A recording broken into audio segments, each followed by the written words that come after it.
في البداية نبغي نشكر جميع لي ميدسان لاسوسياسيون اكادير اللي دارت هذه المبادرة جريئة باش تجي العالم القروي، تجي الوليدات ديال العالم القروي لان بليبار ديال الدراري جايين من الجبل اللي ما تتيحش لهم الفرصة بزاف باش يشوفوا لي ميدسان، يشوفوا الاطباء ولا يتنقلوا لاكادير باش يكونوا عندهم لي موان تو دابور باش يمشيو يشوفوا غير لي كونسلطاسيون او موان راه ما تيمشيوش. وانا على يقين هاد المبادرات تدبرهن على اساس انه لاسوسياسيون عندها واحد الاهتمام كبير بالناشئه وبالطفل، خاصه ان اعداديه نابلس تتعرف ديما مجموعه من الانشطه المهمه على مستوى جهات سوسماسا،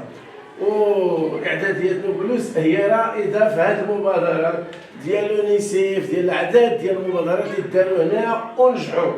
اسماعيل احمد علي، مدير ثانويه نابلس الاعداديه. اليوم 18 نوفمبر 2023 بتنسيق مع نادي اكادير تيتريت ومع المديريه الاقليميه اكادير دوسنان كاين واحد الحمله تحسيسيه طبيه لتلامذه المؤسسه وخاصه تلميذات القسم الداخلي، وهذه الفحوصات تشمل واحد المجموعه ديال التخصصات من بينها البصر كذلك الاسنان وكذلك الطب العام.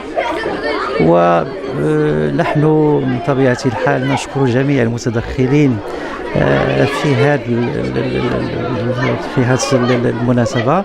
نذكر جماعة تغازوت باسم رئيسها السيد محمد وريش، كذلك جمعية آباء وأولياء التلاميذ، والشكر موصول كذلك للسيد المدير الإقليمي وكذلك المديرية وكذلك مندوبية الصحة، كذلك السلطات المحلية وجميع المتدخلين في إنجاح هذه الحملة التحسيسية. السلام عليكم. نجاح السعدي، رئيسة نادي أكادير تيتريت الدولي. اليوم نتواجد بالثانوية الإعدادية نابلس في إطار صبيحة طبية تحسيسية لفائدة التلميذات والتلاميذ. نعلم بأن التلميذات والتلاميذ المتواجدين المتمدرسين بالمؤسسة كلهم من أوساط قروية لولاية أكادير دوسنان، والأغلب موجود في وضعية هشة.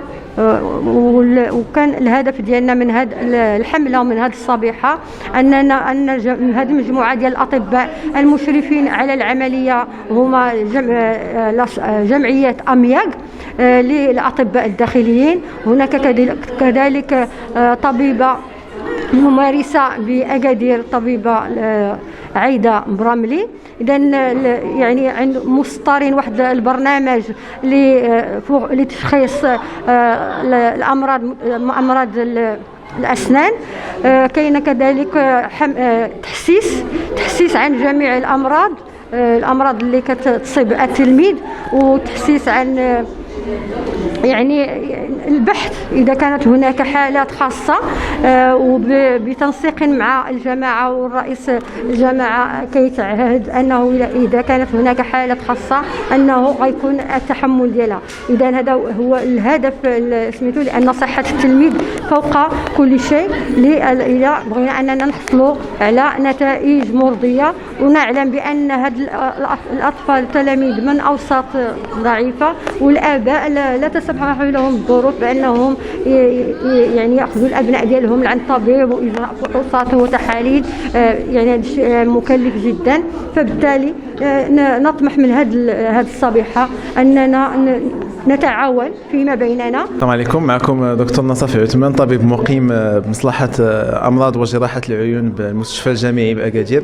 أود أن أشكر جمعية الأطباء الداخليين وجمعية لادسيف جمعية الضياء لخدمة العيون على هذه المبادرة طيبة اللي إن شاء الله يستفدوا منها العديد من الأطفال، وغادي يفون بينيفيسي من النظارات إن شاء الله، وغادي نديرو لهم نقلبوهم ونتمنوا كل شيء يدوز على خير وكل شيء يستافد، وشكرا.